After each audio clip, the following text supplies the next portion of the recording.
perjanjian itu adalah suatu kesepakatan yang dilakukan oleh dua belah pihak. Setuju ya teman-teman ya?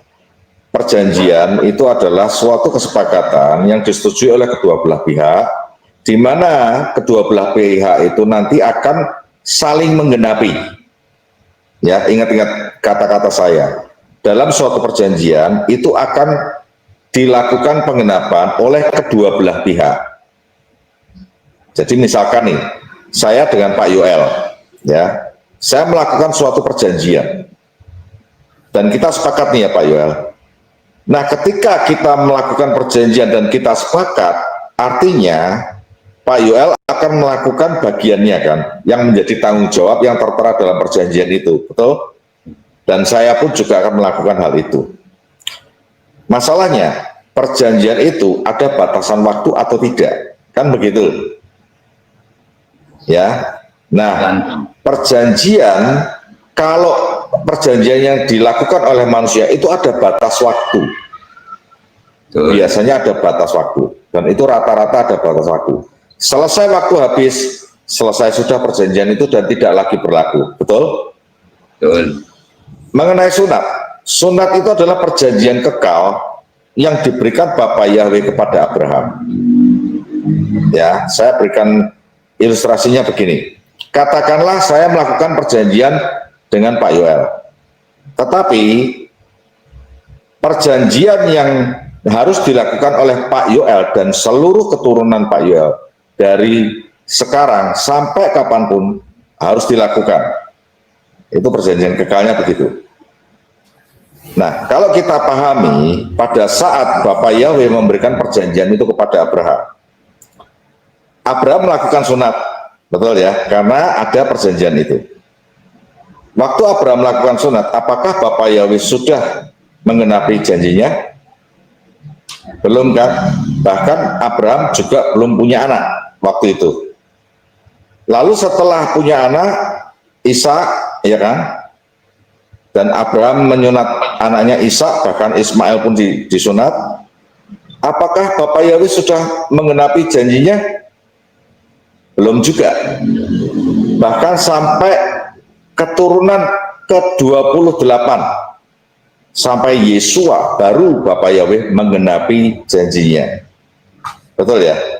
Pertanyaannya, pada saat Yesua menggenapi janjinya, apakah perjanjian kekal antara Bapak Yahweh dengan Abraham terus berhenti?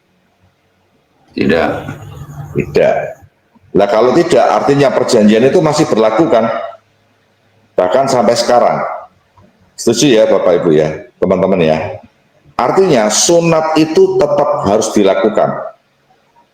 Apalagi kalau kita ini yang percaya kepada Bapak Yahweh di dalam Yesua HaMasyiah, itu kita dikatakan anak-anak Abraham.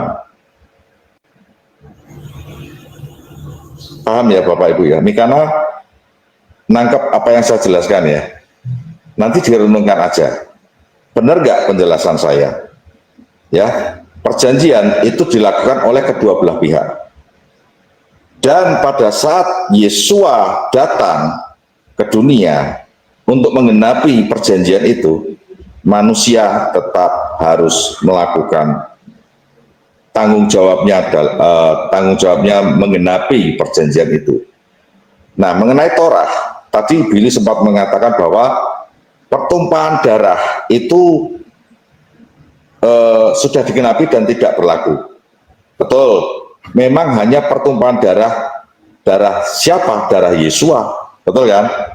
Masalahnya sunat ini bukan pertumpahan darah. Memang ada darah yang keluar, tetapi bukan perjanjian darah.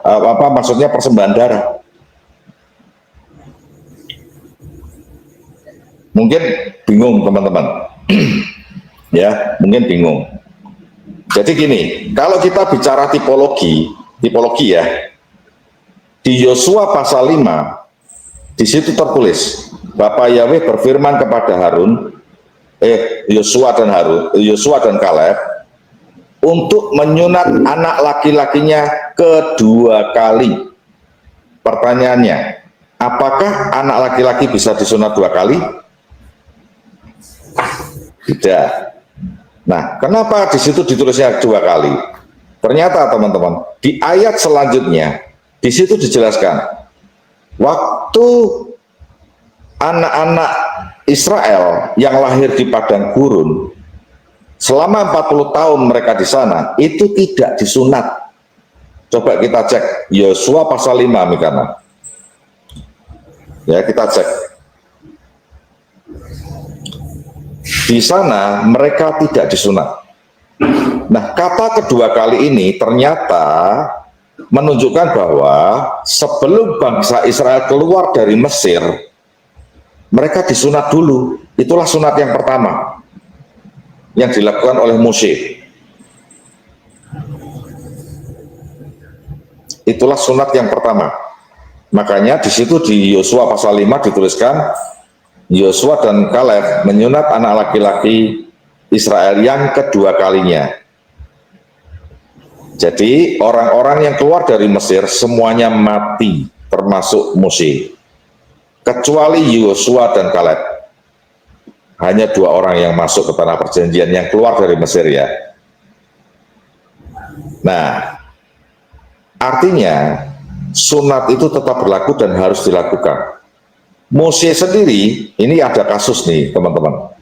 Waktu Bapak Yahweh mengutus Mose menghadap tua-tua bangsa Israel, nih misalkan nih ya, Bapak Yahweh ini barusan ngomong nih sama Mose, Mose pergilah kepada tua-tua Israel, suruhlah mereka pergi beribadah kepadaku, kan begitu.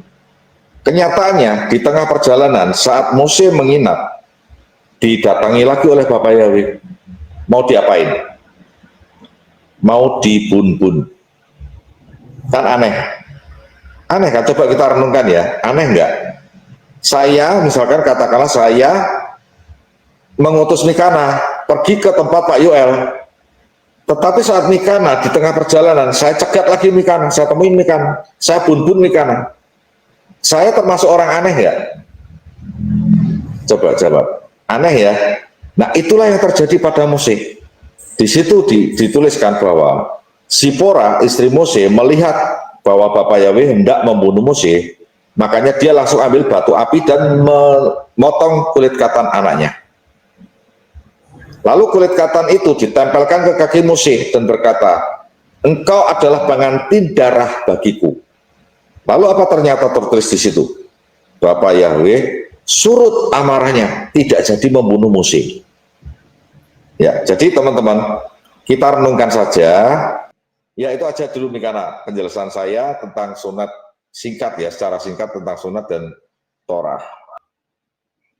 Ini agak lain Mikana, jadi mungkin Mikana kurang nyaman karena pasti beda pemahaman. Gak apa-apa ya Mikana ya.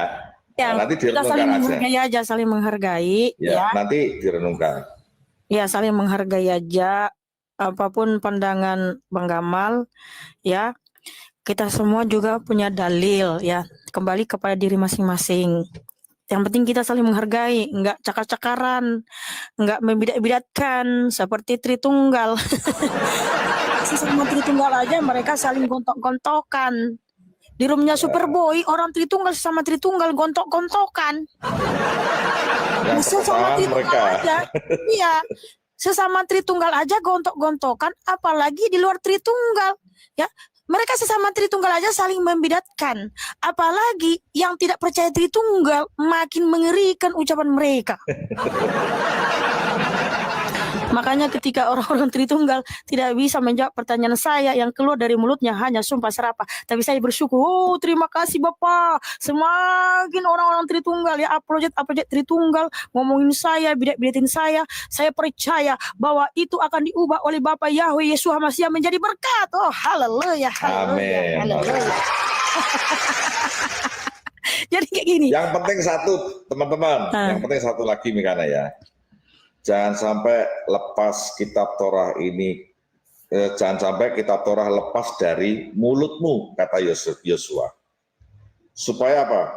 Supaya jalanmu dibuat baik dan engkau semakin bijaksana. Makanya kalau kita orang yang merenungkan Torah, akan semakin bijaksana. Itu. Ya, terima kasih. Mikana, saya izin turun. Bapak Yawe memberkati Yoel, Pak Yoel, Pak Yosinaya, Pak Masmur. Bapak Yawe memberkati. Shalom, shalom.